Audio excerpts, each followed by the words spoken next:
Ahora sí. Estás en todo el centro. Hoy en el centro de estar usted yo acá. Clarito.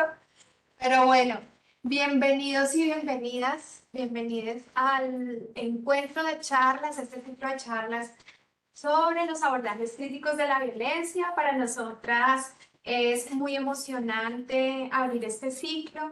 Lo abrimos con la profesora Luciana Scarafuni de la Universidad de la República de Uruguay.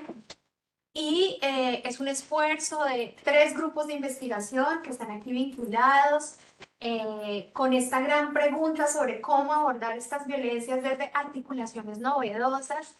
Y hoy arrancamos con la presencia de pues, un pensador pionero de los estudios culturales, maestro que de verdad pues, nos ha hecho reflexionar muchísimo sobre estas articulaciones nuevas y además sobre esos puntos ciegos que antes no veíamos y que con su conocimiento sí que hemos empezado a notar, y es el profesor Eduardo Restrepo. Entonces nos honra mucho tenerte aquí en la Universidad Autónoma de Occidente y también en la UDELAR, porque así estamos virtual, pero también estás en la UDELAR. Entonces, bienvenido a este ciclo y muchas gracias por estar aquí en la ciudad de Cali. Y también un saludo a la gente que está conectada. Liz, muchas gracias a ti, a Luciana, también por esta conversación y pues a la gente que está aquí presencial, qué rico que están, y los que están por allá virtuales, pues también saludos. Entonces, eh, una maravilla estar por acá. Muchas gracias. Bueno, profesora Scarfoni, comencemos esta charla. Vamos a empezar esta charla aquí. Y bueno, agradecerles por toda esta organización que fue bastante trabajosa desde hace unos cuantos meses que lo estamos planificando, y es un honor poder estar contigo acá hoy. Todos hicimos varios kilómetros para llegar hasta acá. Bueno, Eduardo, a mí, así como para abrir un poco la situación, como para romper el hielo, me gustaría que empezáramos, como que empezaras vos contando un poco en torno a la construcción del concepto de violencia o de violencias que has logrado elaborar en base a tu trayectoria, a tus trabajos de campo, como empezar un poco por ahí. Perfecto, bueno, tal vez una de las cosas que me gustaría colocar antes de abordar específicamente cómo entiendo violencia es cómo no la entiendo.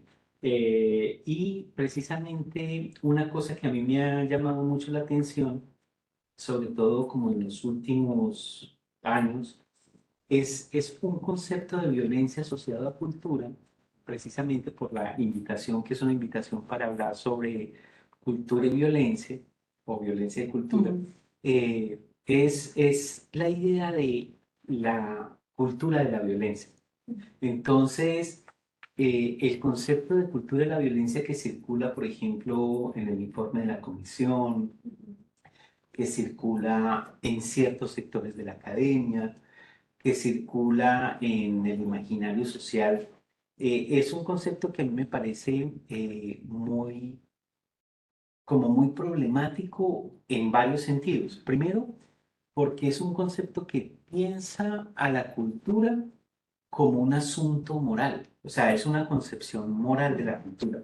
Y cultura de la violencia pertenece al campo de lo moral negativo versus otras culturas adjetivadas, por ejemplo, como cultura ciudadana, que pertenece al campo de la moral positiva. Entonces, lo primero que a mí cuando yo escucho violencia y cuando estamos invitados a conversar en un marco como una maestría de estudios culturales o problemáticas culturales, lo primero que se me viene a la cabeza es cómo hemos adjetivado cultura desde una perspectiva muy moral de cultura de la violencia. A ver, en ese sentido, yo pienso que es simplemente una cancelación, no solamente del concepto de cultura, sino del concepto de violencia, porque cultura de la violencia pareciera atribuirle a unas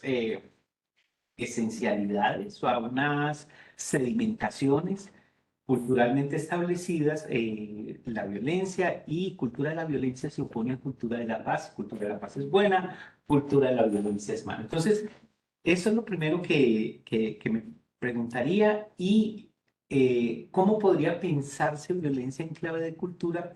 Y ahí viene más un asunto, o sea, pensar en cultura de la violencia es no pensar. Creo que es evitar la pregunta, o sea, es desplazar la pregunta. Cuando vos explicás aquello que se enuncia como violencia, como cultura de la violencia, simplemente estás endosándole a un asunto cuasi sedimentado, cristalizado, lo que deberías explicar de otra manera, ¿cierto? Entonces, como cuando hablas de cultura ciudadana, estás sacando de la discusión política y sacando de un análisis concreto asuntos que tienen que ver con la ciudad. Entonces, eso es lo primero. Lo segundo es, sabemos que estudios culturales se conecta, se constituye a partir de un concepto de cultura muy particular.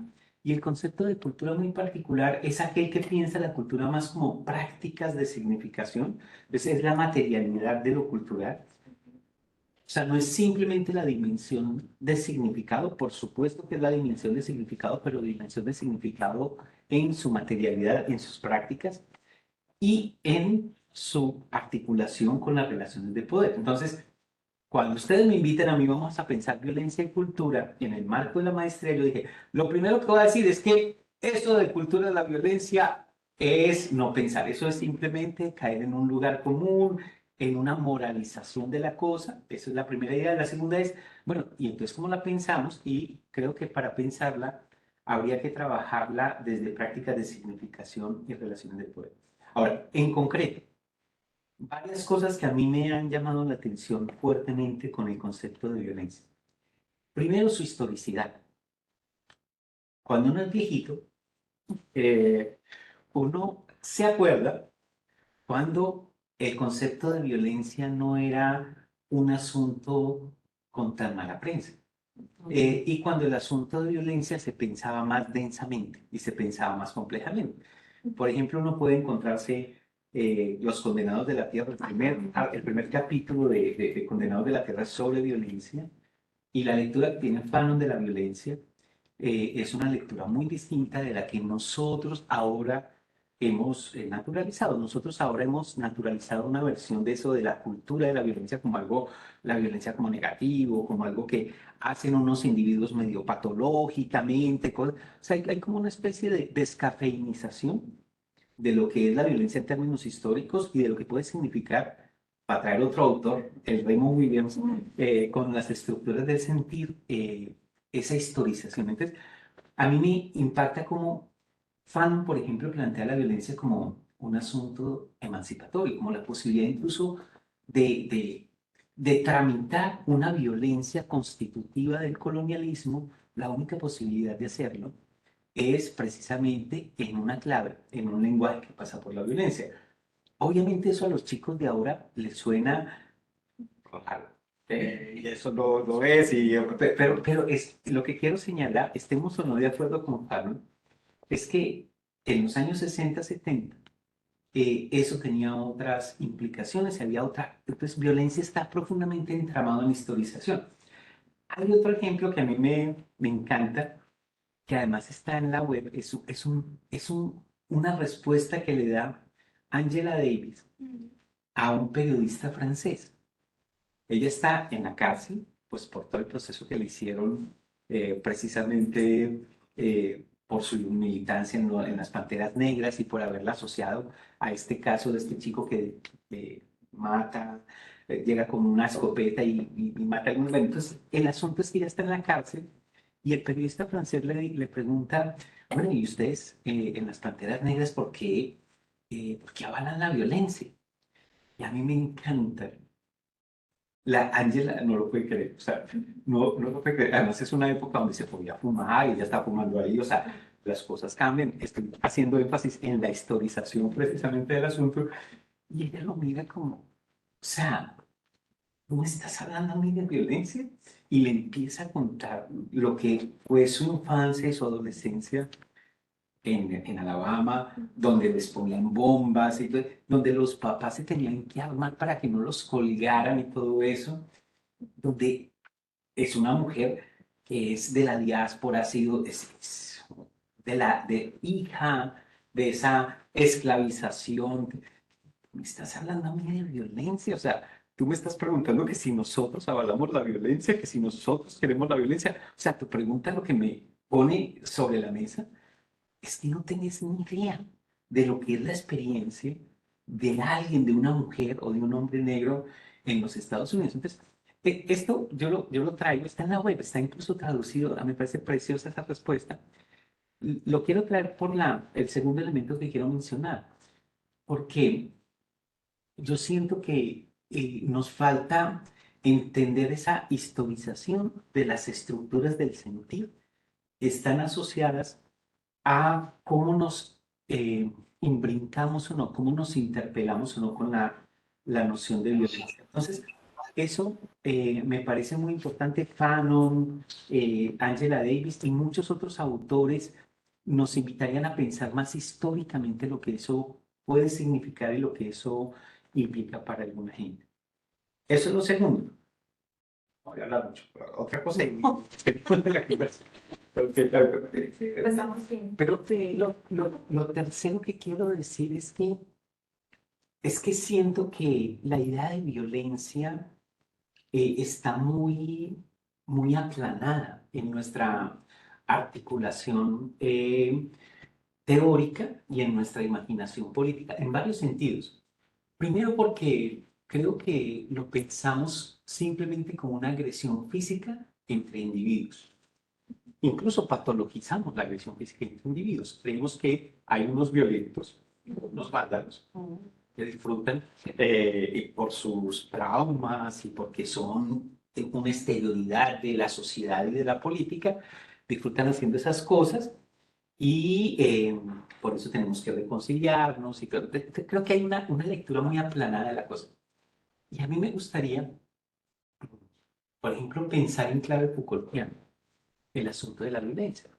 Y en una clave Foucaultiana, la violencia no es simplemente negatividad, produce un montón de cosas. Y la violencia no es simplemente una relación ejercida entre individuos, sino que la violencia tiene múltiples dimensiones y además es estructural. Y sobre todo esa violencia estructural es la que no se ve, porque aparece como el orden natural, como el orden sancionado. El Estado es violencia. Es absolutamente violencia. Vos no podés imaginar la idea de que unos niños mueran de hambre en Colombia, en La Guajira. Por ahí está el teléfono. Sí. Apaguémoslo. Eso siempre pasa, siempre pasa. Eso siempre pasa. Tienes que mirar que no se ahorquen. Y me parece que pensamos que la violencia es una agresión física, casi siempre de asesinato o El homicidio, la mesa de cuentas. y no vemos que el orden que empobrece a una gente y que asesina a una gente de hambre o que precariza la vida de una gente, haciéndola más factible incluso de ser asesinada, eso tiene que ver con la violencia. Entonces, la violencia produce también. O sea, la violencia, cuando digo que produce, no quiero decir que es bueno. O sea, creo que lo que hay que salirse es de la idea moral de que la violencia es buena o es mala. No, la violencia es un acontecimiento humano. El orden social implica un montón de violencia. Y las disputas para transformar eso son disputas que deben entenderse en términos de su complejidad de entramados. Por ejemplo, ¿cómo no entender el racismo como una violencia estructural? ¿O cómo no entender el empobrecimiento de unas geografías y de unas gentes no como violencia estructural? ¿Por qué África o por qué América Latina o por qué ciertos lugares de Colombia son unas geografías del terror, unas geografías del hambre?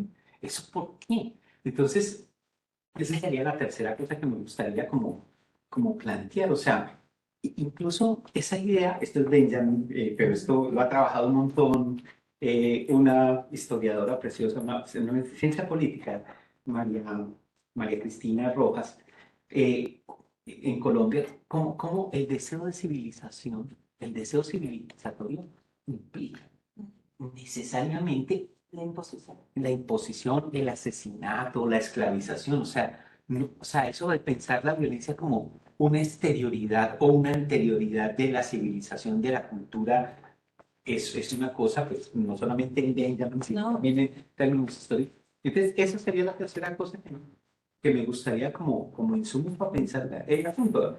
Ahora, eh, sí, bueno, hay otro montón de cosas, pero como para empezar la conversa. Se suponía, digamos, dentro de esa mirada de la violencia más bien como aséptica, que la violencia pertenecía entonces a la locura, a los órdenes de lo salvaje, lo bárbaro, ¿no? Y incluso ahí ya también hay como una dimensión de adjudicar que ciertos pueblos, ciertas personas eran, por, digamos, esa asociación de lo salvaje también con lo violento, y eso también nos cruza, ¿no? Como desde nuestros territorios. Pero me gustaría mucho pues que empecemos entonces a ahondar en la primera dimensión que pone esa línea. Sí, decía un poquito en ese sentido el libro de María Cristina Rojas, eh, se llama Civilización y Violencia, y es sobre el siglo XIX en Colombia, sobre cómo las élites colombianas se imaginan un orden civilizatorio. Ella incluso habla de un deseo de civilización que implica precisamente esta idea de que el afuera de la civilización es barbarie, es violencia, es ausencia de norma, de Estado, etcétera, etcétera, y que precisamente la civilización es la antítesis de la violencia. Esa es la tesis de Benjamin, no es la tesis pero el punto es los entramados de violencia y civilización están muy densos, ¿sí? Piensen, por ejemplo, con el concepto de cultura, para que mantengámonos en estudios culturales mucho, esa idea del siglo XIX de que la cultura es lo culto, es el arte, es el conocimiento, es el saber, es una idea de cultura que coloca a una gente como culta y a otra gente como sin cultura, inculta. Y esa idea avala, que es una idea enclasada y además eurocentrada, avala toda una serie de prácticas de iluminación, iluministas, de iluminar por la fuerza, de imposición incluso de la cultura. Entonces, creo que esa idea de la violencia como una exterioridad de la civilización es una idea muy simplista el Estado es violencia, la ley es violencia. Si nos vamos con Althusser, la ley y la policía pertenecen a los estados represivos del Estado, ni siquiera los aparatos ideológicos del Estado. Entonces, eso. Ahora, el punto es que deberíamos no moralizar la violencia. Yo creo que la violencia es incluso constitutiva de lo que somos como seres humanos. Y creo que no toda violencia es equiparable. No creo que no toda violencia es igual. Hay unas violencias que no se ven y que operan de una manera tan eficaz precisamente porque son invisibles. Yo creo que en algún momento histórico, en algunos 100, 200, 300 años, la gente va a mirar para atrás, si todavía hay especie humana y hay planeta, supongo que sí, va a mirar para atrás y va a pensar como nosotros vemos a la esclavización de los africanos, como es absurdo que una gente sufriera tal violencia en sus vidas, en sus cuerpos, en sus existencias, en nombre de la salvación de sus almas. Ese era el discurso ideológico, pero en la práctica, en nombre de la acumulación de la riqueza de unas gentes. Creo que en 200, 300 años vamos a mirar para atrás y vamos a ver lo que a mí nos parece tan natural, como que la gente esté buscando el emprendimiento, que lo fundamental sea el crecimiento económico y que el crecimiento económico suponga, no sé, como cualquier cosa de cualquier manera y a cualquier costo no sé.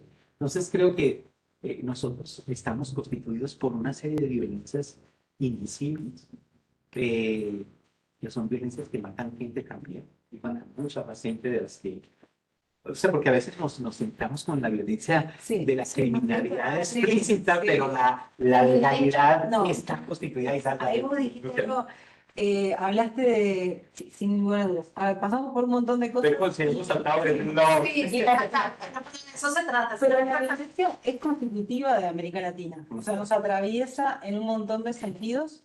Y vos hablabas, bueno, hay violencias invisibles que no son tan invisibles, porque por ejemplo la pobreza, la desigualdad es bastante visible, pero tratamos como de que eso sea capaz que velado. Y hay como una línea muy delgada en la cual algunas posturas unen la violencia a la pobreza, ¿no? El pobre es violento, el pobre es el marginal, el que molesta, ¿no? La sociedad. Entonces, en ese sentido, o sea, ¿cuál creerías vos que podría ser el papel del Estado en el sentido de gestionar? Porque el Estado a su vez es violento, tiene aparatos represivos que son para mantener un orden, ¿no? Para que, ¿no? Podamos, supuestamente, la convivencia, el tema, ¿no?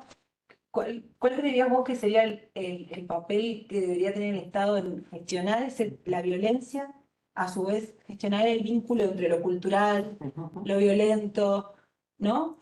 Las sociedades en sí, ¿no? Bueno, no sé, porque creo que hoy no está siendo muy eficiente, Claro, en ningún lado, Claro, claro. Ah, pero sí, Luciana, yo veo, sí, la- las violencias invisibles son muy visibles en sus efectos. El empobrecimiento produce no solamente precarización de la vida, sino también una catalización de la muerte. O sea, es muy obvio que a una gente la matan más que a otra, que una gente se mata más que otra, que una gente muere de unas formas y otra gente muere de otras. Entonces, sí, cierto, eso que dices al comienzo es muy importante en el hecho de que las violencias invisibles no se ven como violencias, pero sus efectos son absolutamente enrostrados, o sea, están ahí. O sea, no podemos desconocer la desigualdad social, pero ¿qué vínculo tiene la desigualdad social con la violencia? No como los violentos son los pobres, sino qué hace que la desigualdad social se reproduzca y cuáles son aquellos mecanismos o esos entramados de la violencia que le corresponden, por ejemplo, a entidades como el Estado. Ahora, tu pregunta, yo no sé si la pudiera responder porque te voy a confesar una incapacidad y es que yo soy anarquista. Entonces, cuando uno es anarquista, la pregunta por el Estado es muy difícil, ¿sabes? Porque en principio el Estado es el problema. Desde esa perspectiva, o sea, desde la perspectiva del anarquismo, el Estado es el problema y yo no creo que esté fallando. Yo creo que eso es lo que hace el Estado. O sea, yo creo que es más, es muy exitoso, precisamente porque falla. Entonces, tocaría preguntarle a un liberal o preguntarle a un socialista más, digamos, más y es legítimo, o sea, yo no creo que haya solamente una lectura del Estado, pero ahí está un problema. Lo que yo sí tengo muy claro es que la ley es coerción. O sea, a nadie le preguntan si tú vas a estar de acuerdo con una ley o no, sino la ley está y una vez está la ley, se cumple o no se... Bueno, ese es el discurso liberal porque en la práctica lo cumplen unos que los hacen cumplir eso y a otros, pues en Colombia tenemos un dicho que la ley es para el de Ruana y eso en efecto. O sea, sí, todo el mundo es igual ante la ley, pero la ley no es igual ante todo el mundo. Que eso es la diferencia concreta. Pero sí siento que eso de que el Estado, que esta es la tesis beberiana, es el monopolio de la violencia, yo creo que no solamente es el monopolio de la violencia, sino que es la gestión de la violencia. Y yo creo que además usufructúa las fallas de esa gestión en términos de que los seres humanos que habitan en un estado no pueden imaginar su mundo por fuera del estado, precisamente por eso. Entonces ahí yo creo que es un problema. Yo también tengo ese problema. Eh, comparto el mismo problema. Me parece hasta, bueno, un poco obsoleto, pero eso es otra charla, ¿no? Lo del Estado. Pero yo creo que, como decías al comienzo, y volviendo pues a este tema de la respuesta también bueno, de los pobres violentos, digámoslo así, ¿no? Porque Fanon decíamos al comienzo, no, porque esto estaba de moda en los años 60, ¿no? Entonces, en los años 60 uno escuchaba, incluso en las grandes obras cinematográficas de aquí, como Pino Solanas, que hizo La Hora de los Hornos, y cogía Fanon y decía, es hora de armarse y el colonizado tiene que armarse. Pero yo siento que hay como una reemergencia de Fanon, y no sé si tú también la has sentido. Últimamente, digamos, en los círculos incluso académicos hay un renacimiento de Fanon y pasa, por ejemplo, con con ese eco de América Latina, pero también la primavera árabe hubo parte de ese eco, ¿no? De, bueno, a ver, o sea, cuál es la obsesión con este discurso de la paz, ¿cierto? Cuando no hay otra forma de exigirlo, ¿no? Entonces ahí, como un poco desmoralizando la violencia, como para desarrollar afanes más. Claro, claro. No, yo sí creo que hay como una reapropiación, relectura, revisibilización de la obra de Fanon y de Fanon mismo. Sí, eso yo creo que está muy claro. Y creo que eso es muy claro, sobre todo con la teoría postcolonial. Creo que Fanon es un autor que es transitado desde ese costado, desde la teoría postcolonial. Creo que también el giro de colonial, con esto de la colonialidad del ser, ha sido fundamental para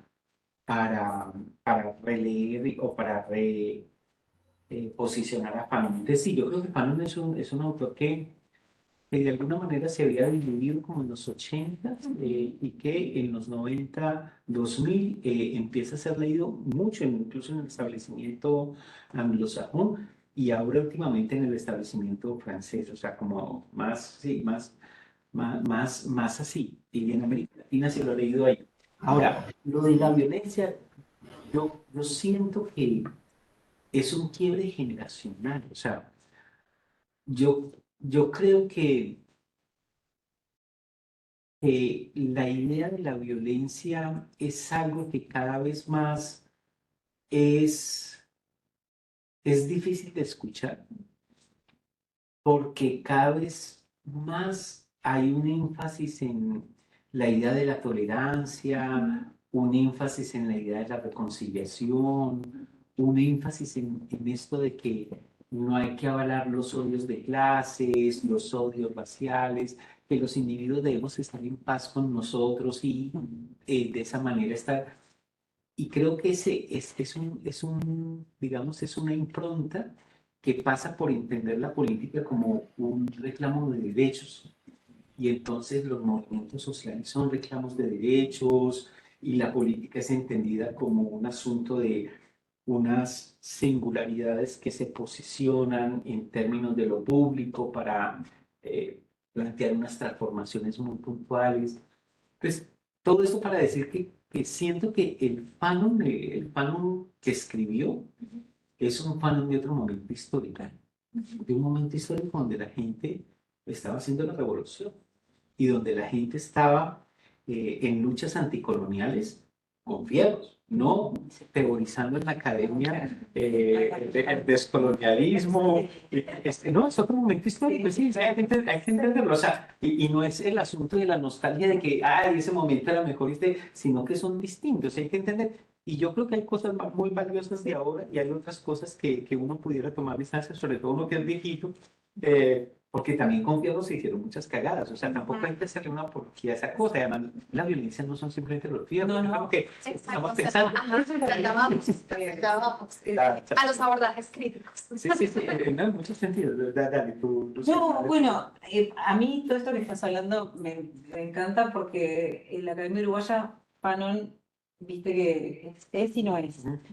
Nosotros Es una acá, lectura más postmoderna. sí, somos muy fanáticas, pero es como, está ya en la teoría 4 que sería como posmodernismo y lo ven como algo, bueno. Postmoderno. Sí, pero hay que traer muchas más, resignificar muchas más esas teorías que sin lugar a dudas situarse, ¿no? Leer en los contextos en que fueron pensadas. Ahora, volviendo un poco a todo esto que estábamos conversando, Ujú. em, Que aparte tiene como muchas aristas porque acá vos hablabas del tema de la paz, ¿no? Y de la tolerancia, que también la tolerancia es como un discurso bastante... Liberal. Sí, gracias. No, Sí, eh, pero no, pero la tolerancia Sí, como, sí, sí, tiene es un como, subtexto, sí. tiene como, exacto, como ese subtexto de tolerar, pero hasta, ¿no? pero no comprender. Exacto.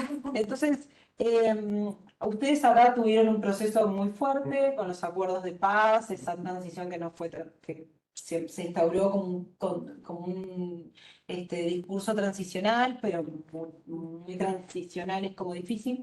Eh, y para nosotros, viéndolo de afuera, también hay como otros subdiscursos en torno al tema del racismo, capaz que no tan apuntados o asentados como acá, pero sí existen.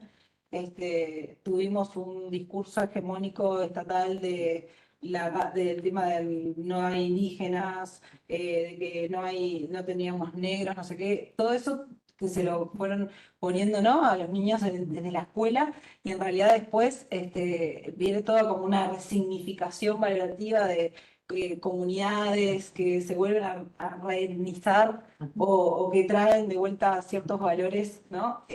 Todos esos discursos que fueron impuestos por el Estado en su gestión de la ciudadanía o del territorio, de lo que sea, son violentos y terminan como generándonos a nosotros determinadas identidades o formas de pertenecer a los lugares, y nosotros en algunos momentos terminamos como reproduciendo eso, ¿no? Y después tenemos como que hacer ese lavado de que no es así. Entonces ahí entra como el tema de la gestión de lo cultural, ¿no? ¿Cómo se puede generar esa diversidad? ¿Cómo integrar esa diversidad? ¿Cómo romper con ese cerco que tiene que ver también con transversalizar el concepto de clase, de etnia, de género, sin lugar a dudas? Y en eso, y en eso hay determinadas prácticas violentas que en la academia se reproducen, que los discursos académicos están muy presentes, que en la gestión del conocimiento académico también están presentes. Entonces, creo que es como una ensalada todo esto, pero Está muy bien. Es una ensalada. trayendo un poco todo esto que vos desarrollaste, Ajá. no sé, me gustaría como que... Varias ideas ahí, pero muy sugerente. Primero, a mí me fascina la idea de contextualismo del juego. O sea, No. contextualismo es básicamente contextual, Ujú. entender que una cosa no necesariamente es lo mismo en todas partes ni en todos los momentos, ¿cierto? Entonces, por ejemplo, lo de la tolerancia, ¿sí?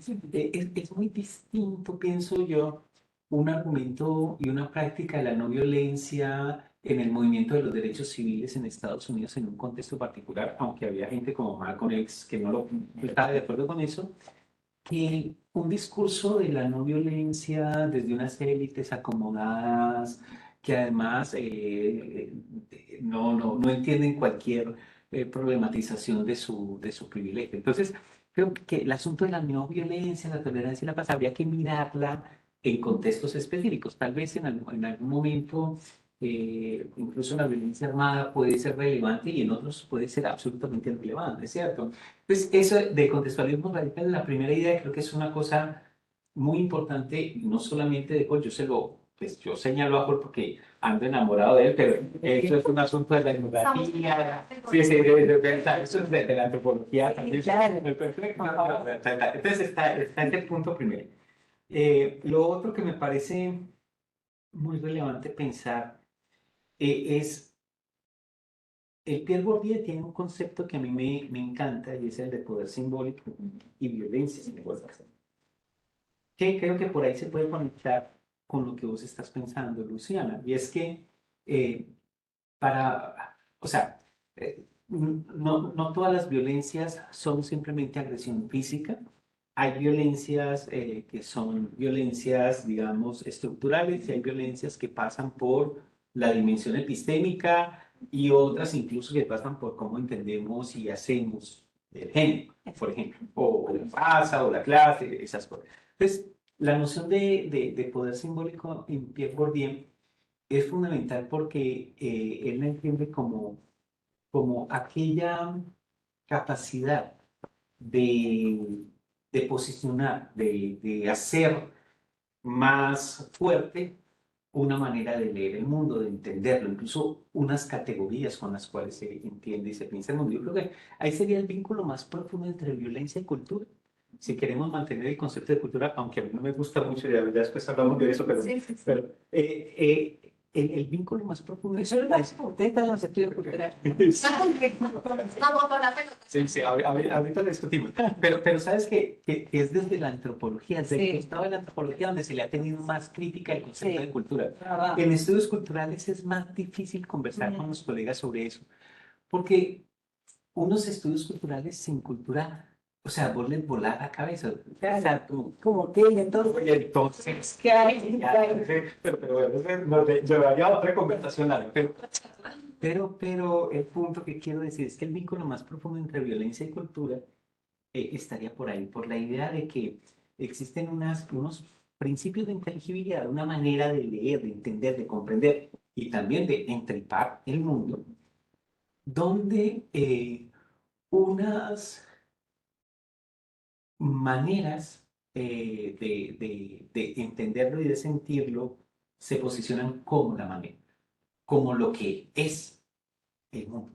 Y eso es precisamente el poder simbólico de Pierre Bourdieu, la capacidad de imponer, de colocar una manera de leer, de entender, de visibilizar el mundo. Entonces, si eso es poder simbólico y la violencia simbólica es precisamente la clausura, el efecto de clausura con respecto a otras posibles eh, lecturas, interpretaciones en disenso, en alternativa, en contraposición, en tensión, lo que sea. Entonces, yo creo que la cosa más profunda que señalabas es cómo los estados producen ciertos relatos, no solamente de qué es su población, en términos, pues tú lo dijiste en Uruguay hay un relato donde los uruguayos no somos negros o si somos negros son de cierta manera o en Argentina, en Argentina todavía en Argentina está más que nada porque los negros son uruguayos, o sea, son chilenos. Por eso, o sea, bolivianos o chilenos. Entonces, es un relato, ahora, en México el relato, o sea, a nosotros nos parece muy obvio el relato, por ejemplo, argentino, por la diferencia que tenemos, pero en Colombia todo el país de regiones, Sí. y de regiones naturales. Entonces, lo que vos decías ahí es muy importante. En el relato, en cómo cómo es inteligible el mundo por parte del Estado, ahí hay violencia. Y ahí hay violencia porque se clausuran unas cosas y se posibilitan otras. Hay relatos que son muy violentos. Pensar que la pobreza es un asunto de un sujeto moral, o sea, de que los pobres son pobres Porque quieren. porque no se esfuerzan. La meritocracia. Pero en la meritocracia. Y mira el otro costado. Los ricos lo somos porque nos hemos esforzado, nos merecemos lo que tenemos. Entonces, ese es un relato muy particular, pero llevándolo al asunto ya de lo más de lo epistemológico, pues, y las ciencias sociales, los discursos expertos, la economía, la antropología, la sociología, los estudios culturales, hasta el arte, introducen ese tipo de clausuras. Y son clausuras que, por supuesto, ejercen unas imposibilidades, unos impensables incluso. Y, por supuesto, excluyen porque establecen una serie de jerarquías. El discurso experto es la moneda con la que nos gobierna, con la que nos gobernamos a nosotros mismos. Cuando pensamos sobre nuestra salud, sobre nuestro futuro, estamos casi todos articulados por eso. O sea, no es simplemente un asunto del Estado, es un asunto de la subjetividad. ¿Sí? Entonces, por ahí yo creo que habría que jalar el hilo de pensar cómo opera la violencia, entendida como violencia simbólica, eh, en cómo eh, no es inocente de ninguna manera aquello que nosotros pensamos que es científico. Eso no quiere decir que sea falso. O sea, decir esto no quiere decir que entonces cualquier relato es igualmente viable, es igualmente asible, es igual, porque a mí me preocupa mucho cuando uno empieza a discutir en este terreno la lectura que lleva al antiintelectualismo y que lleva entonces a que everything goes, sobre todo cuando vos estás bien en el paseo. Cuando vos estás yendo muy bien en el paseo, cualquier cosa va bien. Entonces, me preocupa un poco esa deriva, digamos, relativista mala, Claro. porque yo quiero entender esto en términos más contextuales. Existen verdades, por supuesto, en unos contextos concretos. Y eso habría que verlo también como, eh, tal vez trayendo otra vez la beta anarquista, de pensar, ¿no? De pensar el asunto de que el problema con la violencia simbólica en ese plano es cómo se juega el autoritarismo epistémico desde ciertos discursos que evitan la discusión política de cierta forma. Y vuelvo a terminar con esto, pues para que sigamos conversando otra cosa. Y yo siento que el establecimiento académico en Colombia y en muchas otras partes, hace rato es un establecimiento que está descorazonado, o sea, no tiene corazón. Y es un establecimiento que está muy plegado a este montón de lugares comunes donde se ha de alguna manera obturado la posibilidad de la disputa de esa violencia simbólica. Así que hay unos lugares comunes donde no se pueden discutir ni hacer. Y la materialidad me importa mucho también, la materialidad de la cosa, porque el establecimiento académico no pasa solo en los escritos o en las ideas. Los escritos tienen cierta materialidad. No sé, pues hay muchas cosas por conversar. Ha habido como, uno podría decir, otra vez hablemos de Guillito de Mordier, porque Es muy bueno ese personaje. Sí. pues porque hay un campo ahí y una, digamos que una geopolítica también desde las ciencias sociales, ¿no? Y incluso en el abordaje de las violencias, está cruzado incluso por estas violencias epistémicas. ¿Cómo ves tú eso en términos, no sé, de las categorías que hemos analizado, las relaciones que hemos tejido dentro también de la academia, ¿no? Por un lado, que las categorías, que no sé hasta qué punto sean más bien como una fetichización de la teoría, como y por otro lado, y pues como muy lejos realmente de de esas violencias simbólicas, porque como que yo percibo que nos hemos obsesionado con explicar las dinámicas y no nos ha funcionado tampoco, pues no decimos que totalmente, o sea, también sabemos que ha habido grandes aportes, pero capaz que, bueno, mirar con crítica esas categorías o conocer qué piensas tú de esas categorías que hemos hecho. Y por otro lado, pues las relaciones, ¿no? Que también desde un punto de vista, pues si están descorazonadas, pues también, pues no sé, para mí es importante que haya ahí, pues siguiendo otra vez con la vocación política de los estudios culturales, que haya ahí un mínimo, pues como de coherencia, ¿no? En esas relaciones de ese campo como tan intrincado, bueno, por ahí. Claro. Pero mira, yo siento que nosotros eh, cada vez más estamos plegados como a dinámicas del norte global. O sea, esto no es nuevo, nosotros lo sabemos hace tiempo, o sea, lo hemos discutido, el colonialismo intelectual, la colonia, o sea, eso ya lo hemos discutido mucho, pero siento que en los últimos años, por lo menos en Colombia, que la conozco con más detalle que otros lugares, toda esta idea de la publicación de papers y toda esta idea como de la internacionalización, la calidad, ha derivado en un productivismo que en últimas lo que ha hecho es un plegamiento eh, no solamente en qué se piensa, sino cómo se piensa y cómo se materializa lo que se piensa. Entonces, cada vez más citamos agentes que producen cosas en otros contextos, de alguna manera, para poder incluso acceder a ser publicados en ciertos escenarios. Cada vez más pensamos en inglés.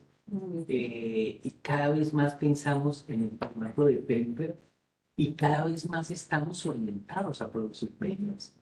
Eh, Siento que incluso el discurso crítico es de alguna manera incoherente al volcarse en ese tipo de productos que en últimas ni siquiera van a servir para transformar como el imaginario político. O sea, son productos que sirven para que los profes cumplan sus cuotas, para que las universidades puedan encajar y visibilizarse en sus angustias de las burocracias universitarias para que sean medianamente visibles, pero eso, o sea, los papers no son el formato ni es el producto que pone en cuestión el imaginario teórico, simplemente ofrecen, digamos, como multiplicidad, una reiteración de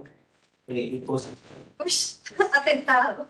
una reiteración de cosas, de cosas que ya se saben, no sé. Es un asunto muy triste ese efecto. Eh, y por otro lado, yo pienso que el establecimiento académico tiene como aquel que es medianamente crítico, tiene como un entrampamiento con unos relatos muy aplanados de, de un régimen de victimidad y de una serie, digamos, de sujetos morales adecuados que no pueden ser puestos en cuestión y que además se los ven como un asunto global. Entonces sí, todo es un asunto de comité de aplausos a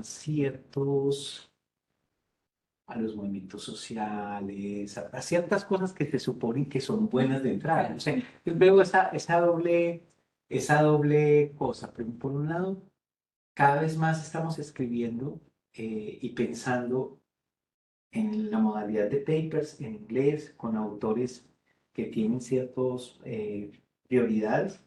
Cada vez más perdemos como el rostro en nuestras universidades o donde estamos en términos de lo que podríamos hacer de otras formas, con otras implicaciones.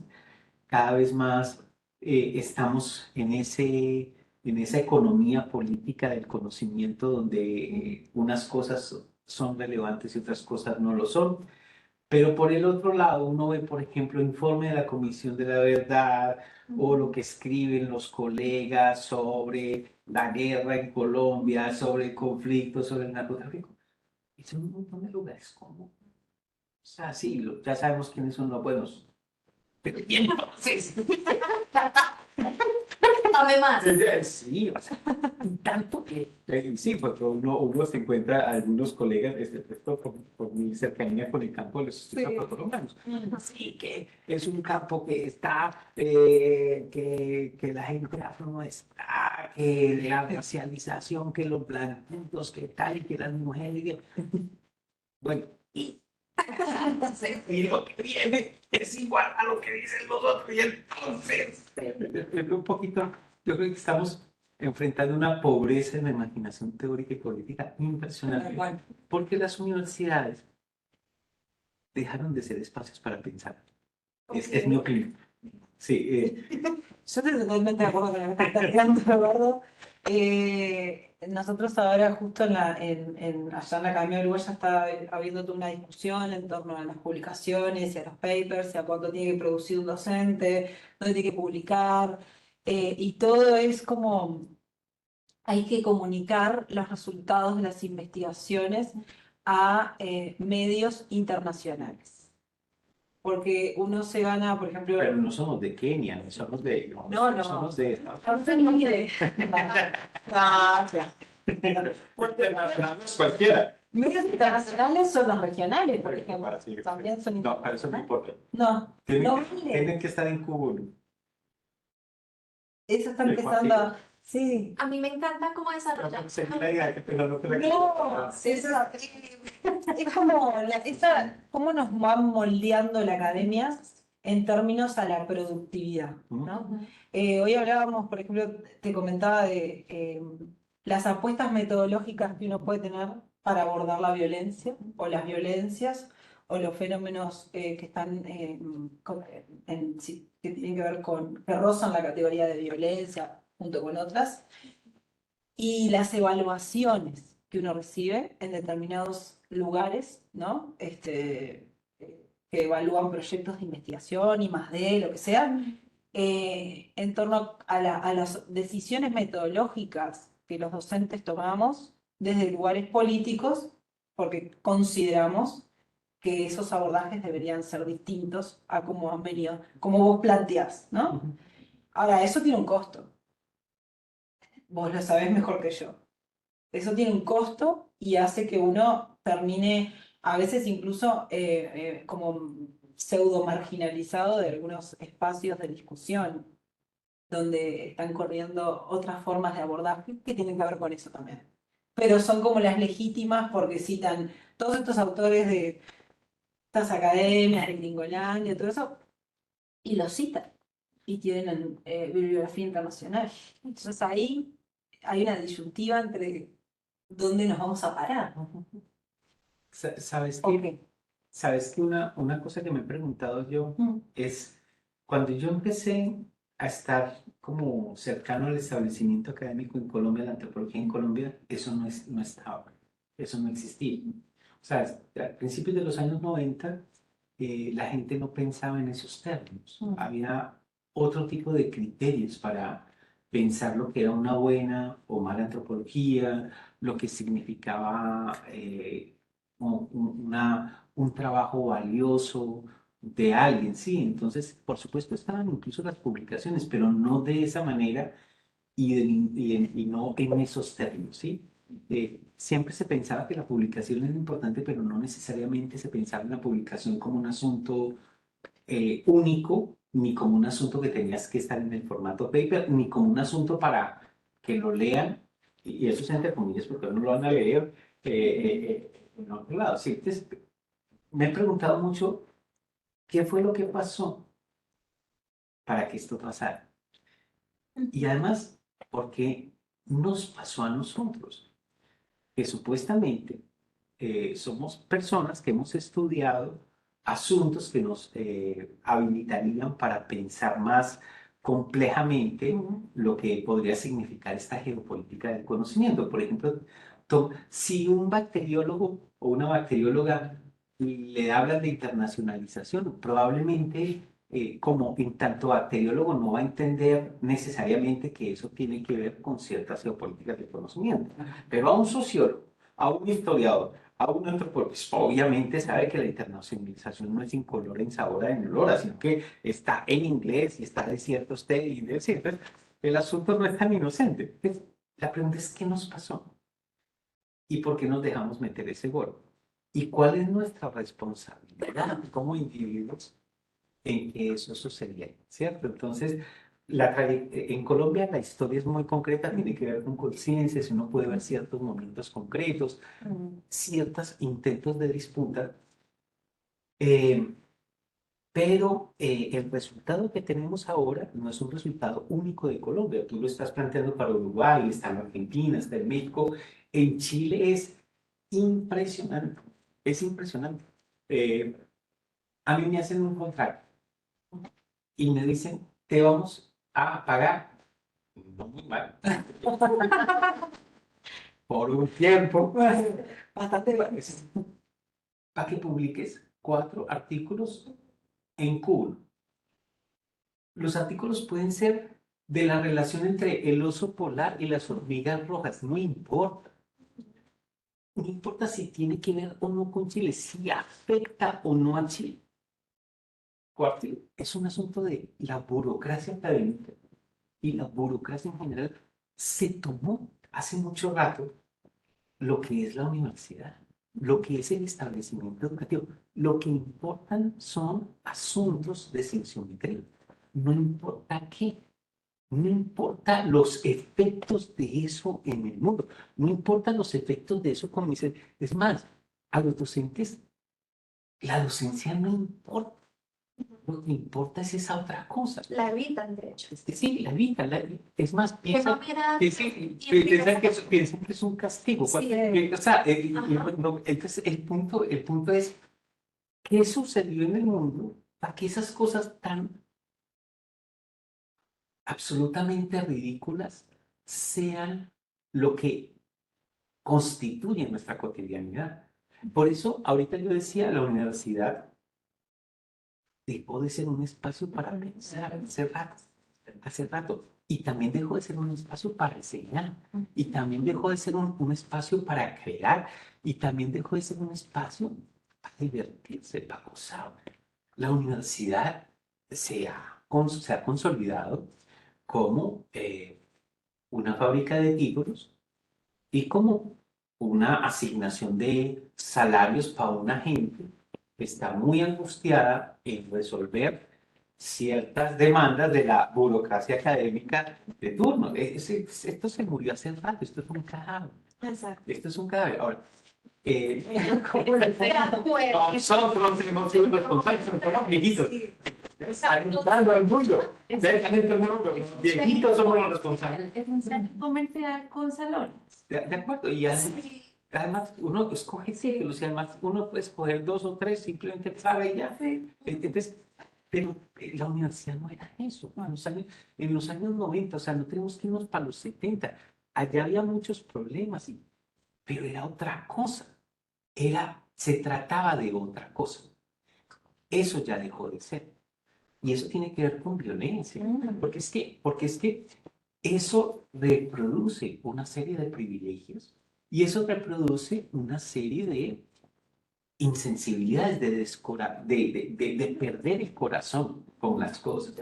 Y mucha gente en la universidad tiene una lectura muy utilitaria, digamos, de la relación con las comunidades o con el Estado, con las políticas públicas, porque ya hace rato yo, no sé, esa gente como que se evaporó o se O se cansó. se aviejó, No, se aviejó, se le cayó el pelo.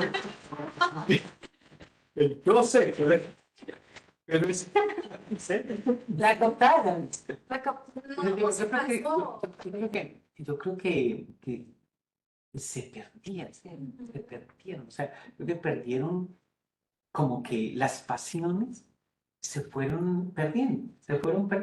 Y ahora están muy preocupados por pagar su apartamento, por Se el trasladaron sí, al espacio, por al mundo.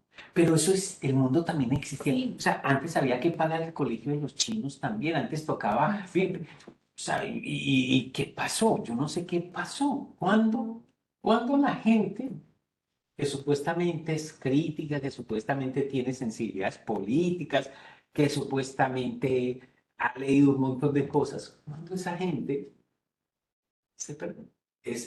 Y cuando nos dejamos y nos golearon, transformando este espacio que era un espacio muy interesante. Y no solamente, digamos, en términos de pensamiento, sino también de vida. O sea, las universidades tenían una vida impresionante. Yo no quería salir de la universidad. Yo estudié 9 años en la de Antioquia y yo no quería ir de la de Antioquia. Porque las prioridades eran otras. Ahora la gente hace carreras. Sí. Y ahora la gente estudia para ganar dinero y para tener un trabajo. Cuando nosotros entramos a estudiar antropología, trabajo, que nos hubieran dicho que yo me iba a ganar un peso. Yo no iba a creer, yo no creo, ¿cómo así? De eso la gente pues, no. O sea, nosotros estudiábamos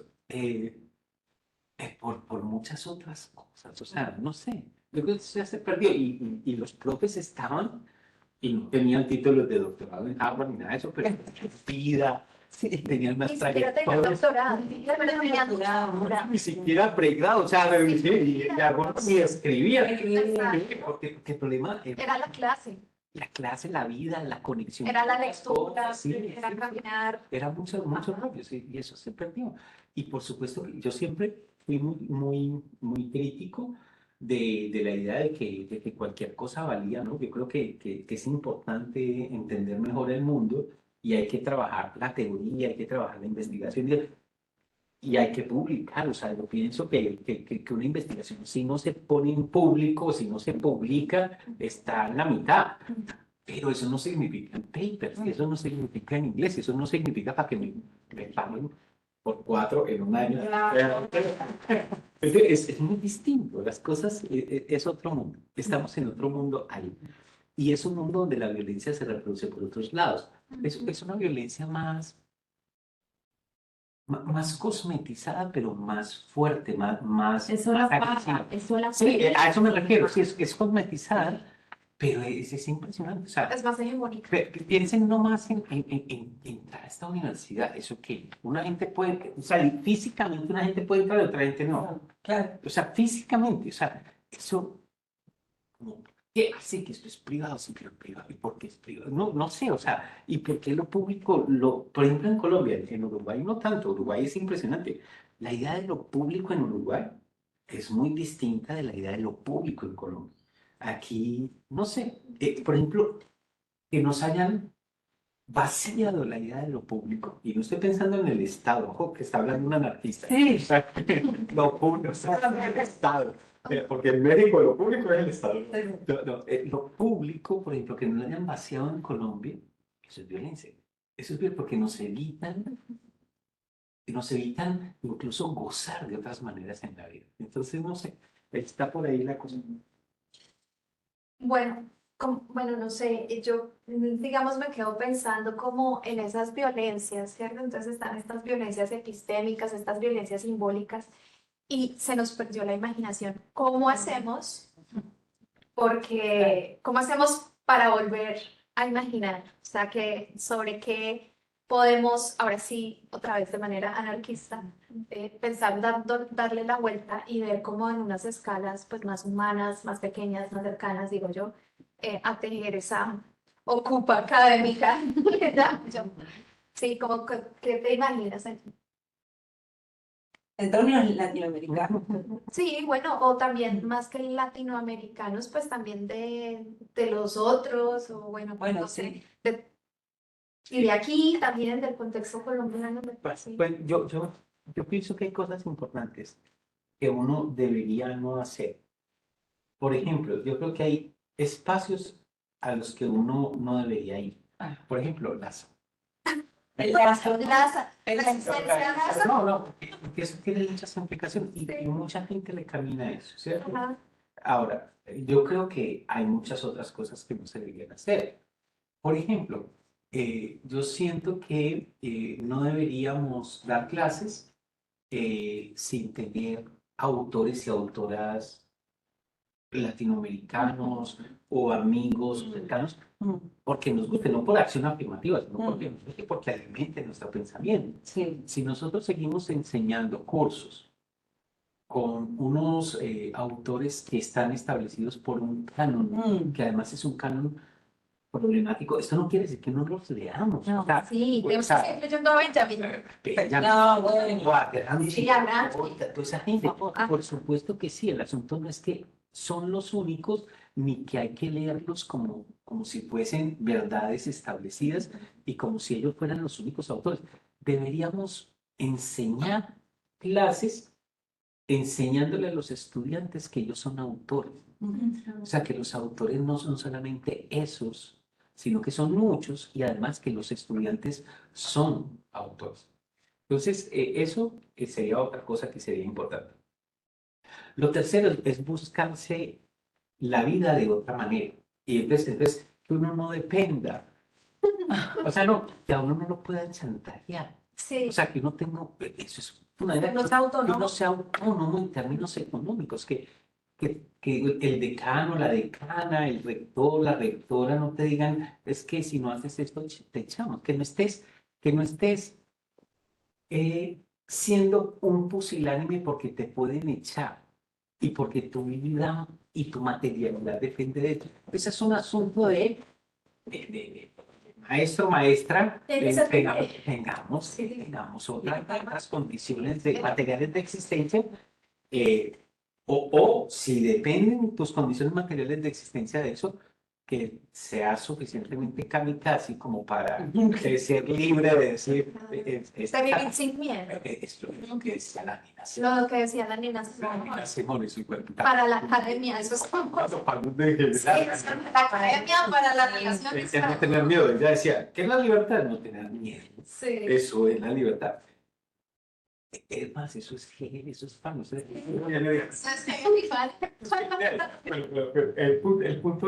A mí me encanta más la versión de Nina Simone. Más, además, más del sentido. Preciosa. Pero el punto es, sí, no, o sea, no estar plegado, no estar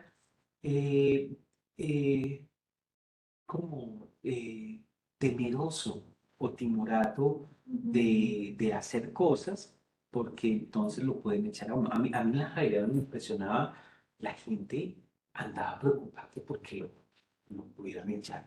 O sea, y que lo echen a mí, y que mi pensión y que toda la gente se busca pretextos para besar caderas. O sea, es impresionante.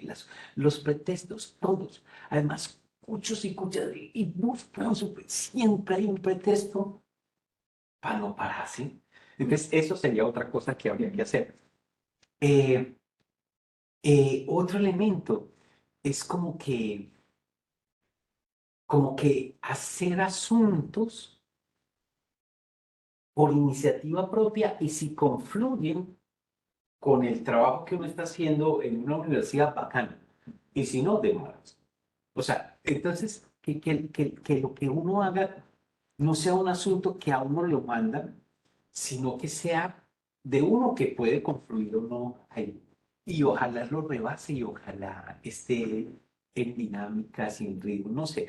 Eso sería otra cosa, o sea, tener proyecto. Tener proyecto. A mí me parecía chistosísimo. Profes sin proyecto. O sea, sin proyecto de qué los emputa en la vida, de qué los emociona en la vida, de qué putas cosas quieres en quién los mande. Uno sí. Y además, cuando uno tiene proyecto, pues uno conecta. Sí. Uno conecta. Entonces, y uno conecta por ahí, ¿cierto? Entonces, eso sería otra cosa. Pero bueno, hay mil, o sea, yo creo que hay muchas formas. Eh, pero la gente gris y la gente pusilánime y la gente, cada vez hay más, cada vez hay más y cada vez hay menos gente. Mira, Javier, a mí me parece chistosísimo que una de las cosas malas de alguien es que fuera problemático. O sea, ¿y qué era problemático? Que el decano dijera tal cosa y me dijo, yo no pienso así. O sea, eso era ser problemático. O sea, en una universidad como si eso fuera una Estaba en un salchichería. espacio suite. No, pero todas las privadas son así, ¿no? No, los jesuitas cierto. En público también. Sí, y cada vez más, y cada vez más, y cada vez más. No, pero tienes toda la razón. Además, yo estuve 16 años ahí. Y yo descubrí una cosa de los jesuitas, que nunca te van a dar un tropel de frente. Nunca. no. Nunca te van a decir, Eduardo, eso no nos gustó. No. Escuchan, sonríen. Y después te... En el desayuno, entre ellos, escucharon lo que dijo Eduardo. Ah, vamos a echar ese cosa, listo, va. Sí, justamente lo que decías ahorita, que esa violencia que es soterrada y por detrás, que parece invisible, es la peor, porque ante esa tú no puedes responder con lo que está catalogado como violento, incendiario, todo. Cierto, No cierto, puedes absolutamente, responder absolutamente. de esa manera. Absolutamente. Entonces, ¿será que yo estoy loco? Esa Ellos observación. están siendo violentos conmigo, es muy raro. Claro, y mira además que se vea como negativo que en una universidad haya disenso. O sea, y eso no es con lo que estás diciendo.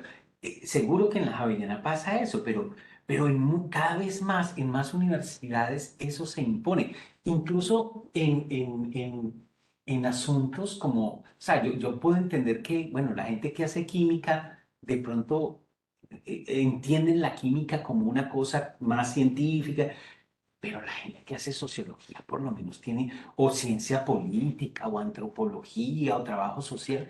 Cada vez más somos como según una moral de borregos. O sea, un montón de... No sé. Además que somos lo que decías hace un rato, lo que decían, lo que planteaban ustedes.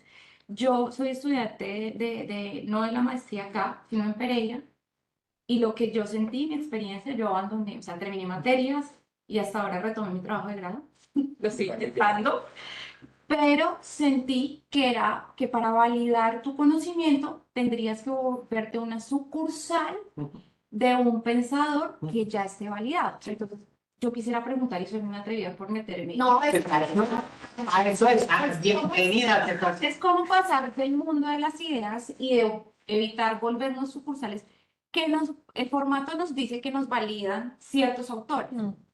¿Cómo pasar a que el pensamiento que vos generás te permita que sea válido dentro de la episteme, dentro de, o sea, cómo pasar, porque es muy complejo. Yo, digamos, ahorita estoy construyendo una arqueología del saber de la gráfica colombiana y yo siento que lo estoy haciendo con el culo, no sé cómo lo siento.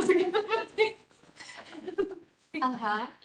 Es muy complejo, como, o sea, si estamos en contra de un gran golem que nos establece ciertas cosas y a partir de eso puede ser magíster si haces esto, Claro. ¿cierto? ¿Cómo salirse de? Sí, obviamente diste acá unas pautas, pero, pues, madre, mis dos juras me pueden decir, oye, Claro. estás frita, ¿de qué estás hablando? Claro. Y sabes que es una condición, una situación muy complicada cuando uno está escribiendo una tesis, por muchas razones. Primero porque hay pocos directores o directoras que entienden que la función del director o la directora no es hacer que el estudiante haga lo que uno quiere. O sea, hay muchos directores que creen que las tesis de sus estudiantes es algo que ellos tienen que demandar, imponer. O sea, hay pocos directores que entienden la función del director como un interlocutor. Además, como un interlocutor a veces en disenso. O sea, que no tiene que pensar como uno y que no tiene que citar a la gente que a uno le gusta. Entonces, ese es un primer problema. El otro problema es la evaluación de la tesis. Además, los problemas entre el director y los jurados le toca pagarlos a uno y uno a veces ni sabe. Uno a veces ni sabe entonces lo que quiero decir es que es una situación, digamos, con unas relaciones de poder muy claras y donde la voz propia es más difícil de colocar, sobre todo si tu director o tu directora no es un interlocutor real. Entonces, eso es lo primero que quisiera decir. Lo otro es que yo creo que cuando uno está pensando, cuando uno tiene una pregunta y cuando uno está pensando, uno está produciendo. Uno está produciendo incluso categorías, uno está produciendo formas de elaborar, o sea, eso sale a borbotones. Cuando uno empieza a producir, eso empieza Sí, yo como... estoy mala.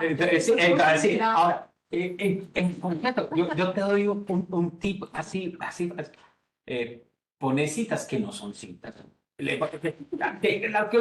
Lo dijo Foucault. Sí, no, hay que no decirle, pero en general a veces llegan los jurados sin leer.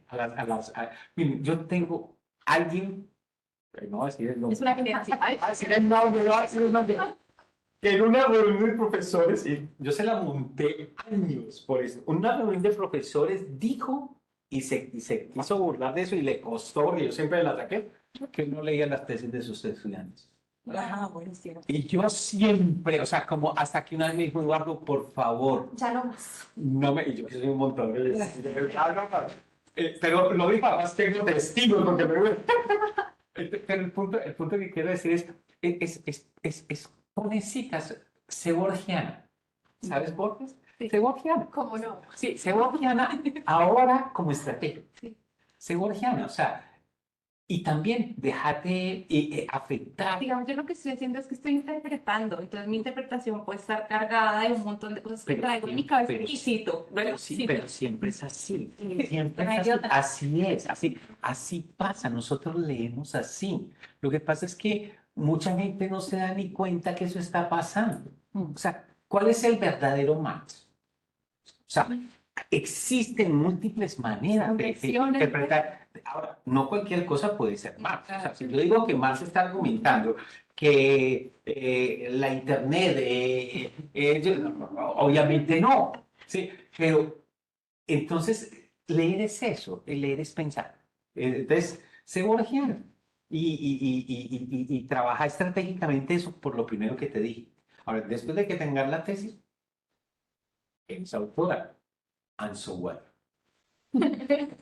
Ay, qué... yo solo... Y que lo digo otro, qué bueno. Ahora, esto no es solipsismo, tampoco es una idea del solipsismo porque hay cosas muy bacanas ahí. Hay cosas muy bacanas que se han escrito en muchas partes del mundo. A veces hasta compañeros de uno. Pero como nosotros estamos plegados de una manera aplanada de ver las cosas. Y lo otro que he sentido, yo soy docente de investigación en un colegio. O sea, tengo que enseñarles toda la carreta de planteamiento del problema.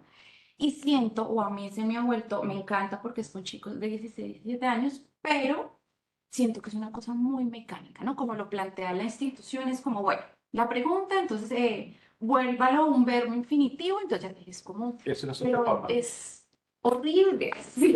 No, es cierto, eso no Me es siento que otra estoy estafando a todo el mundo Sí. y siento que es un problema, de nuevo, de la burocracia y del formato y del paper y de toda esta huevonada que no sé. Pero ahí viene una otra estrategia. A propósito de tu Ajá. pregunta, yo le doy clase a mi hija de 15 años, ¿sí? Llevamos 3 años, ¿sí? Y yo veo la guía del ministerio, ¿cierto? En el noveno, que hay que enseñar tal. Y yo, sí. Ahora, ¿cómo le enseño yo? Y miren el eurocentrismo aquí, miren que aquí no me están hablando, y miren, o sea, Sí. uno también es, porque cuando a uno le toca ser profesor, Sí. es una maldición. Sí. Y uno quiere salir de ahí, ya. No. Pero cuando uno es profesor, porque quiere, esa mierda se. Y entonces, un planteamiento del problema, sí, tiene que estar en infinitivo, pero, pues, pucha, ¿cómo se...? Entonces, Sí, yo creo que tienes razón en que a la burocracia le importan las formas y los números. Sí. Y ahí está muerto todo. Porque ahí puede ir una cosa igual que otra. Puede ir alguien absolutamente estéril o algo absolutamente eh, generador de cosas. Entonces ahí está la diferencia. Y eso y los pelados se dan cuenta. O sea, se dan cuenta. Uno como profe universitario también, los pelados se dan cuenta. Desde que uno entra, se dan cuenta qué profesor está ahí porque le tocó y además porque le mandaron a ese clase. De los profesores que están ahí porque eso, no nos gocetas, se divierten y además es un proyecto político, porque la enseñanza parte por ahí, ¿sí? Sí. Interesante todo esto, ¿eh? También para problematizarnos a nosotros mismos, ¿no? Ujú. ¿Qué rol tenemos? Yo tengo un problema Solo uno. de los muchos problemas que tengo. De los muchos problemas. Y es la resistencia frente también a que también me parece violento, a las formas de planear los resultados de aprendizaje, a diseñar los currículos, a tener que seguir, que también es del ministerio, o sea, esto excede otra vez, ¿no? Y es una crítica muy fuerte porque, o sea, para mí, yo siento, la clase no es eso. O sea, digamos que la burocracia, básicamente entonces la respuesta sería que la burocracia nos está matando, pero la imaginación, volviendo como a bailar de lo anterior, porque siento que sí, llenamos formas, matrices, resultados, competencias, pero realmente lo que pasa en la clase es otra cosa. Y para quienes amamos enseñar y también para los estudiantes que aman aprender y que estamos ahí aprendiendo, pues eso realmente excede toda forma matriz o Pero no es que cada vez formato. nos come más el tiempo, Es eso, eso, y las energías, y las reuniones para enseñarle a uno cómo hacer esto. Y eso se come todo el tiempo en la gente, y se pierde a lo que vinimos se pierde. Se pierde. A mí me acuerdo como de dos películas que son como Brasil de Terry Gilliam, donde hay un burócrata todo el tiempo ahí y como tiempos modernos que uno es como hagan la labor como de la fábrica, o sea, la universidad fábrica. Pero ¿en qué momento nos metimos ese golazo? Es que esa es mi pregunta. Además, Recordemos, además, nosotros fuimos responsables de eso, Es, viejitos es sobre muy todo. complejo, por ejemplo, yo soy de base licenciada en historia y yo hubiese agradecido un montón que a mí me hubieran tirado a enseñar desde segundo semestre, ¿sí me entiendes? Porque Claro. pedagogía 1, pedagogía didáctica 3000 y llega uno al salón Eso es otra cosa. Bueno, sí. Sí. ¿Sí me entiendes? Entonces es muy complejo. Yo siento que también es la ausencia del campo en términos también antropológicos, de Sí. tirarnos a, Claro, ¿me y entiendes? conecto con eso. Yo creo que mucha gente que está ahora en las universidades le falta calle. Sí. Le falta un montón de calle. A mi hermano, no, después. Le falta calle a la gente, o sea, los profesores en la Javeriana, en los Andes, en la Nación, resulta que se van o sea, se toman un tinto por ahí en el centro de Bogotá y les da y tienen que llevarlo al hospital, o sea, de que no sé, Mucho mundo. poca calle, yo creo que hay poca Sí, calle. poca calle. Digamos, es la ausencia de campo, como Sí, que de yo el la año vida, pasado hablaba, de y yo les decía, me preguntaron que una salida de campo. Todo el mundo quiere venir a las universidades porque son los nichos de la investigación.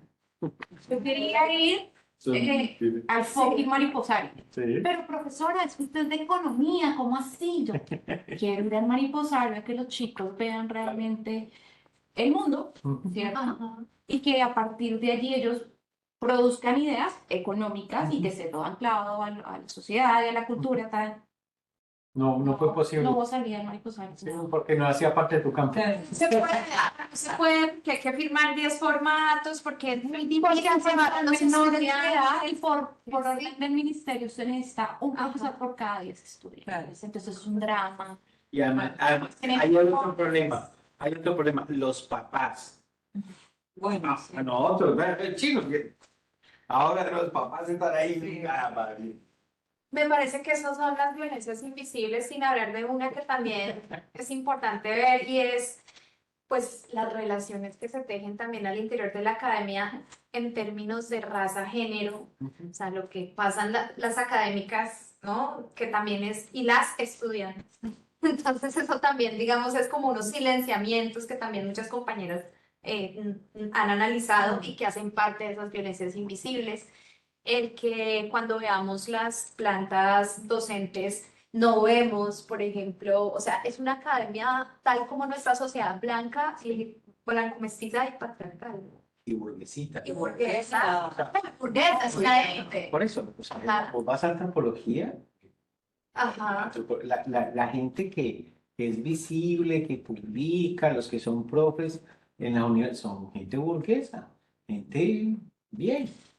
O sea, entonces, y que vive en cierto lado, y que casi todo es bogotano centrado. O sea, Bogotano entonces sí, o sea, Ajá. bien lo de género, Ajá. bien lo de raza, pero crucémosle clase. Clase, obvio. Fui a los estudios. Pero además, si le cruzamos posición política, Claro. Boca. impresionante, porque muchos son súbditos para afuera, Ajá. para afuera, de dientes para afuera donde les conviene. Pero en lo que hacen en la vida, de derecha les queda chiquito. O sea, son muy incoherentes. Uno ve unos colegas que hablan, ¿no?, de los movimientos sociales y que ahora uno ve las relaciones y su vida para adentro y esto que y además también, ¿no? Bueno, y eso que estamos hablando de ciencias sociales de para adelante, Ajá. más complicado. La medicina, el derecho. Sí. Y también el silenciamiento de nuevas categorías, ¿no? O sea, porque, digo yo, muchas veces los mismos estudiantes, lo digo por Lorena, que ayer estuvimos en clase con Lorena, en una clase de gestión cultural. Yo sé, no me hagas que llamar a Víctor, bitch. Pero,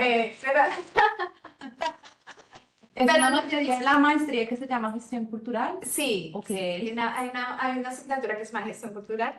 Que Con unas profesoras. Con con la profesora. La profesora. No diré quién es. en la primera que dijo ya no las gestora.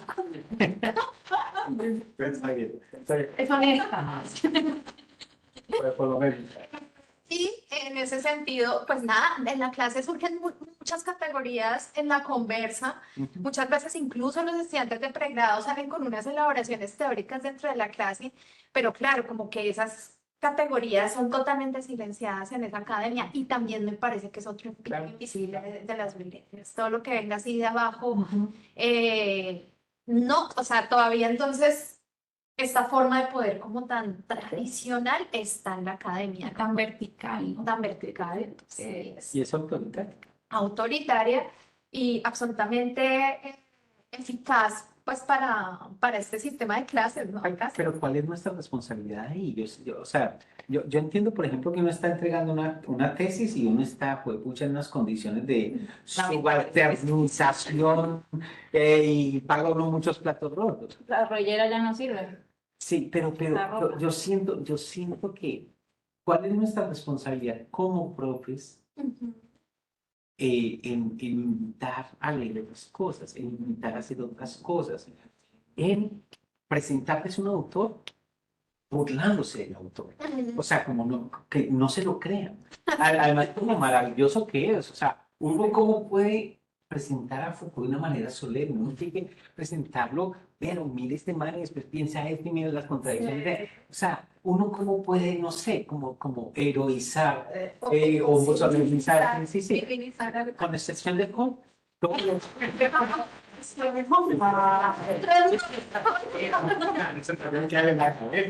Pero el punto es, y con uno mismo, ¿cierto? Sí, sí, Entonces, sí. yo creo que también, vuelvo sobre esto, por supuesto que existen como unos entramados, unas estructuras, unas expectativas y todo, pero ¿cuál es nuestro, y cuál es el papel o el lugar de uno como estudiante? O sea, profe, yo no leí eso porque le di clic y no me llevó al enlace de la lectura. Bueno, profe, Está cifrado, no lo puedo Eso a mí también me parece bien. no, pero entonces, Es muy fuerte. entonces, Sí. ¿cuál es el lugar también de los... La dificultad. y qué se produce en una Ujú. clase? A mí me ha pasado muchas veces en unas clases donde uno sale flotando porque piensa uno con los otros, o sea, no es que uno esté pensando solo, Sí. está pensando con otros y a veces en disenso, y a veces, o sea, no es que todos tenemos de... Entonces, ¿cuál es nuestra responsabilidad también en que las cosas estén tan, digamos, tan impuestas, tan, ¿sabes? Es un poco como... Ritualizadas. Sí, sí, Bueno, porque nosotros a veces, nosotros somos también responsables de que las cosas pasen. O sea, no somos los responsables, pero Pero ¿qué pasa? funcionamos ahí. Y, Respondemos ahí. y por qué no nos imaginamos o no nos atrevemos? Cuánta a hacer las cosas? obediencia. Somos muy obedientes, nos portamos demasiado bien. Nos portamos Muy demasiado bien. A veces incluso ni siquiera se espera que nos portemos bien, pero nos portamos bien. Yo cuando le enseño a mi hija, yo me porto bien, pero no me porto bien. Entonces, también es un asunto de, sí, no quiero decir que es el individuo, pero ahí hay un lugar, porque es que a mí me da mucha tristeza conmigo. O sea, yo experimenté cómo la universidad se murió. A mí me tocó verla morir. Y sí dimos tropeles, pero yo creo que no dimos los tropeles. O sea, pudimos haber dado más tropeles, pudimos haber indignado más, pudimos haber parado, pudimos habernos despelucado más. Y sí hubo iniciativas, pero todo el mundo se acomodó. Todo el mundo, además porque se acomodó y le iba mejor, o sea, porque es perverso la cosa, porque los salarios de la gente eran mejores, porque era más fácil, porque el asunto del prestigio, no sé. Entonces, también ahí hay un asunto que yo quisiera que no perdiéramos en esta discusión de la violencia.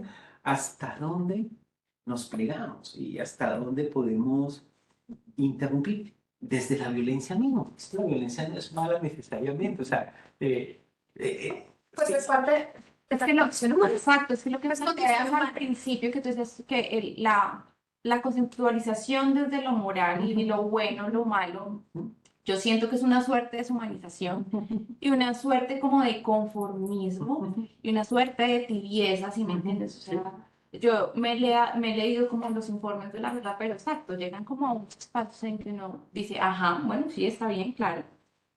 Pero es eso, es como La obsesión por el gore. y esto, no, además que es supremamente, una cosa, volvemos a lo mismo, yo siento que el concebir la violencia desde lo moral, somos violentos, o sea, Mi madre, cuando somos mamás nos desgarramos, esa mierda es violenta. ¿Sí y es una cosa que es biología y que es condición humana. Entonces, desligar eso también como del espacio cultural, siento que es totalmente Es desfasado. natural, es condición humana. Sí, ¿no? Y además la violencia no necesariamente, pienso que se debería ahogar más bien de un espacio ético. sí, No que, tanto- sí, que sería otro tipo de discusión. Mm. Pero volviendo al informe de la Comisión de la Verdad, creo que hay como una especie de elaboración muy en clave de reconciliación, que es un discurso más católico y que además es bien peligroso. Peligroso. Yo estuve, no me voy a meter, pero en todo caso, ese es un asunto que está muy marcado. Pero lo otro, pienso yo, es que al querer ser, digamos, como justos con diferentes posiciones, se diluye ciertas cosas que hay que La plantear. naturaleza del ejercicio, siento que no. O sea, incluso, por ejemplo, se pierde, me parece a mí, como, como la dimensión histórica de la gente que se enfierró. Y no estoy pensando simplemente en la gente de izquierda, que también en los paras. Y eso qué implicaba y eso qué efectos tenía en unos contextos particulares. O sea, como que se lo lee muy desde ahora y muy desde... Es una equivocación, es un asunto casi que de pero lo otro que quiero decir, eso sí, huepucha, es que yo creo que es un informe escrito desde el Paraguay. Es Pargo y Cero, es un informe de ONGeros. Y desde la Macarena también. Por eso, pero el Paraguay no es geográfico, el Paraguay es aquí en la cabeza. Es un lugar de enunciación, Sí, es un lugar social. Y está bien, o sea, eso es un lugar Es una pero versión, eso no es es una Colombia, eso no es Colombia. Es una versión y no tiene el peso que debería. Además, tiene un gran nombre, la Comisión de la Verdad. Yo siento que es una versión, pero que no le hace justicia a lo que realmente Pues, pasó. y además o sea, me parece o sea, muy interesante examinar cuáles son los criterios desde los cuales se produce el relato. Víctimas, responsables y la sociedad. Maravillosa esa distinción. Además, es súper interesante el asunto de cómo entender. Yo vengo de un barrio popular, yo nací en Medellín, en un barrio popular. ¿Cómo entender el asunto de la muerte y la violencia desde los zapatos de gente que no son académicos, que además no tienen este tipo de privilegios? O sea, De preocupaciones. no están escribiendo con hambre, Sí. o no están escribiendo con rabia, o no están escribiendo o sea, o sí, un dolor de empatía, pero es otra cosa. Y toda esta idea también me parece muy aplanada de víctimas como las mujeres, y el asunto del género es mujeres solamente, y hombres son los malos, y el asunto de las masculinidades es solamente una... O sea, es un montón de lugares comunes que producen un relato que es cierto, o sea, yo no estoy diciendo que no sea cierto, pero es un nivel muy superficial y muy desde un lugar que se pierde los vericuetos, la densidad, la tensión, la complejidad, incluso el disenso de lo que han sido los tropeles en Colombia. Y que no necesariamente implicaba, por ejemplo, traer a colación ciertas cosas, ciertas imágenes que son totalmente duras. O sea, Trujillo sabemos cómo fue Trujillo, Ajá. pero hay ciertas descripciones que son como... Como una especie de énfasis en... O sea, yo me leo Los Ejércitos de Rosero y me siento más cerca. claro, claro. Y es literatura. Claro, sí, no. Ajá. Sí, bueno, pero habiendo dicho eso, que Y chimba que respetando, fue la comisión, sí, y me parece un avance, en este país es un avance. Pero volvemos a lo mismo. ¿Y qué hacemos ahora? O sea, es que también yo me preguntaba cómo desde los estudios culturales que es tan político y que es desde la acción, ¿cierto? Como el paper sí, claro, es útil, pero ¿y la acción? Claro, Desde, sí, no y sé. por los estudios culturales están muertos también, es rato. La mejor versión de los estudios culturales, y esto que quede grabado, la mejor versión de los estudios culturales ahora en América Latina se llama Agustín Laje. Es derecha, que ese por lo menos está haciendo intervención política. Los otros hace rato hablan de intervención política escriben sobre el poder, pero no se espelucan. O sea, los estudios culturales están muy adormilados hace rato, o sea, están muy Están acomodados. perdidos con los profesores que también están perdidos. Yo- Una carrera. Están perdidos con los profesores. Yo creo que el hecho de la institucionalización por donde se ha dado y en este momento concreto y la confluencia como de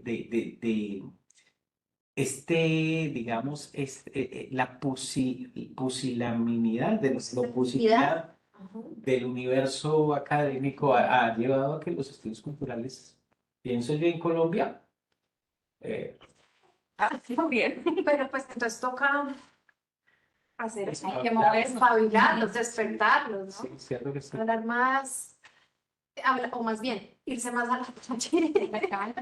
De pronto De pronto lo que hay que podemos hay que hacer estudios culturales en otra. hay que volver a la calle, ajá, Sí. ajá, ajá, para despertarlos. Después, Sí, pero no nos despertemos en la Javeriana.